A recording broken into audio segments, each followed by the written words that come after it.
Welcome to the DOGE Diaries, diving deep into government efficiency. Hey everyone, glad you're tuning in. Let's get into it.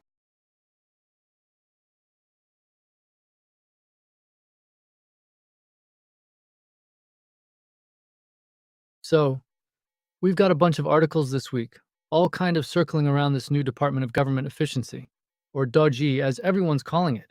And it's really interesting to see how different states and people are reacting, especially in the context of, well, everything else that's going on, with DOGE. Yeah, it's like everyone's got an opinion about it, right? And I'm seeing a lot of confusion, mostly about what exactly this DOGE is even supposed to do. I mean, is it just about cutting costs or is there more to it? And how does it all link up to our favorite coin? Because I'm seeing a lot of that online. I think that most people don't fully grasp what it takes to run anything. And this doji that's being talked about is going to be run by folks that understand the intricacies involved. It's not some fly-by-night operation that anyone can do. Exactly, it's not just about slashing budgets, it's about reimagining how government works, right? I mean, look at what's happening in Alabama with their ACS commission. They're trying to find real efficiencies, not just cutting for the sake of cutting.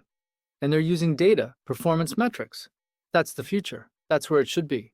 It reminds me of, what's always been talked about, using blockchain technology to streamline government. We've had examples of that in other countries. But here's the thing, that's Alabama. That's like one state. When we're talking about the federal government, we're talking trillions of dollars, massive bureaucracies, and so many different needs and wants across the board. Can a streamlined, digital-first approach really be implemented on that scale and still take care of the average Joe? But that's why the US system is the best in the world. They have this in place. They know this. We don't need to copy what works in other countries. We have our own methods. That's a valid point, but that's where the visionary aspect comes in. Think about it. If you can use AI to analyze all the complex data, identify the inefficiencies, and then implement automated solutions, like they're doing in California with Get CalFresh, or Utah with their criminal records. It's a paradigm shift, And it's not that far removed from some of the ideas within the DOGE community. Okay, but that's all tech talk, and it's still kind of abstract. I'm thinking about the people who are actually affected, like this article mentions the possibility of cutting federal jobs. What happens to all those people? Are we going to just throw them out on the street in the name of efficiency? And what about Social Security and Medicare? I mean, that's scary stuff. That is exactly the problem. This is all idealistic. It's never going to work. This is why we have checks and balances in our government. That's the best way to ensure stability and that everyone has representation. I understand the concern, but it's not about discarding people. It's about reallocating resources and talent. Think of it as a workforce transformation.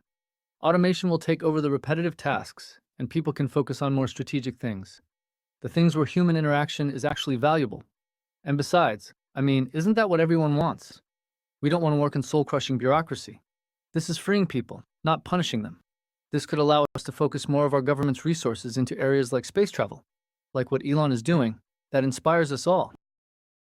But that's a big if, A lot of these jobs people are doing, even if they're not the most exciting, they're supporting families. And how do you retrain them, and who is paying for that? And with this DOGE, it sounds like they're talking about moving people out of Washington. All that sounds incredibly disruptive and expensive to me. And what about these contractor companies that might benefit from all this? It feels like they might be getting richer while we are all getting poorer. I'm not seeing this utopian future you are seeing. I'm seeing more problems. These are jobs people rely on and are good, stable jobs. This whole thing is a terrible idea. Okay, yes, there are definitely real challenges to overcome, and it needs to be handled carefully. I agree with that. But think about how inefficient some of these government processes are right now. That's costing us more. The tax filing system, for example. It's insane. And this article is spot on with saying that moving that online, just making it easier, would save people so much time and money. The IRS was already trying to do that, and then DOGE came in and said, that's what we want to do. That proves they are on the right path. They are listening.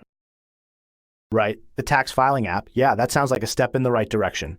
It also shows the issues. We shouldn't have to make a completely new process to fix something. And I have to agree that even this direct file thing, it has to be user-friendly, My grandma isn't going to know how to use an online app. We have to think about accessibility for everyone and not just those of us who are tech savvy. But again, the costs. This article talks about overpayments, And I wonder how much of that is going to come down to the complexity of programs and not so much waste, fraud, and abuses, as some people seem to think. That's the thing. This is going to be chaos. There's going to be overpayments. Things are going to fall through the cracks. It needs the stability it has now. Change for change's sake is bad. But it's about efficiency, not just arbitrary cuts, right? Like this Harvard Kennedy School article says, you have to understand the work of public servants and make that visible. It's about transparency, using data, and constant improvement. We need to invest in our people, give them the right tools, and then they can be amazing. It's like giving them a spaceship, and saying, go do amazing things. If it's about a better future for all, then we have to be willing to try and push for innovative solutions. Okay, but sometimes it feels like they're so focused on the new tech, they're not thinking about how the changes are going to impact real people. And it's easy to talk about transparency and data-backed decisions, but who's making those decisions? Are they actually going to listen to the people, or will it just be some tech guru making all the rules? And all this sounds a lot like Musk is doing at Twitter, where he fired all the staff. Yes, it's operating, but is it better for people? Is it what we need? Exactly, and you can't run a government like a tech company. That's just not the same thing. This DOGE is a very, very bad idea. That's the worry, right? That the methods are not the best ones. That's a good counterpoint, but the potential is there. We can still push them and hold them to account. Look, they're not just talking about mass firings. They're talking about moving people. And I think that's a good idea, getting out of DC and into the real world and seeing what people need, not just being in their bubble. Maybe that will change some perspectives. Who knows? And that's the whole point, to shake things up. The current system is too set in its ways. Sometimes we need people that aren't entrenched to come in and create change.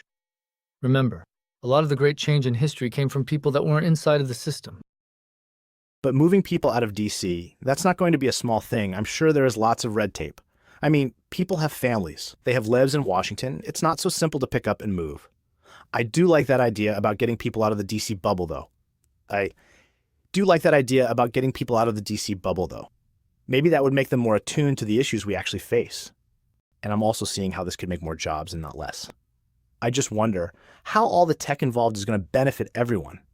It's great that they are automating everything. But what if there is a glitch or a problem with the program? Who do we call? I don't want to talk to a chatbot when my Social Security check is not right. And there is more to the government than just Social Security and checks and balances. There are a multitude of agencies that make sure that everything runs smoothly, and you can't just automate that out.